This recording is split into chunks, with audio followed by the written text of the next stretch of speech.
C'est un signe de reprise en main des affaires politiques intérieures libyennes. Le Premier ministre, Dbeibah, se mobilise sur la question migratoire et appelle à une coordination entre les ministères de l'Intérieur et de la Justice pour moderniser le système législatif qui est relatif aux migrants. Les textes datent de la période Kadhafi.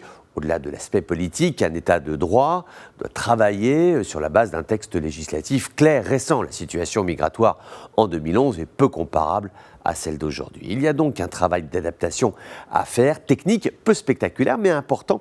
Et si on veut que tout cela fonctionne. Le Premier ministre Dbeibah demande aussi à son ministre du Travail et de la Réhabilitation d'organiser le processus d'accueil et de gestion de la main-d'œuvre étrangère. C'est un point qui est important. D'ailleurs, nous en avions déjà parlé dans Sans détour. Ce que l'on nomme la main-d'œuvre étrangère désigne tout autant les Égyptiens, candidats pour venir travailler en Libye et participer au travail de reconstruction. Au minimum, 1 million de travailleurs égyptiens veulent passer la frontière. Il faut gérer tout cela. Sous l'appellation main-d'œuvre étrangère, nous trouvons d'un côté les Africains qui sont venus en Libye au temps de Kadhafi. Toutes les situations n'ont pas été régularisées, donc il faut le faire. Et puis, la migration clandestine, il convient ici d'attirer l'attention sur les efforts considérables produits par Tripoli, qui s'est emparé du dossier. Il y a des arrestations, parfois même massives. Ce week-end, 4000 personnes ont été arrêtées en situation irrégulière. Il y a une politique de reconduite aux frontières, également d'intervention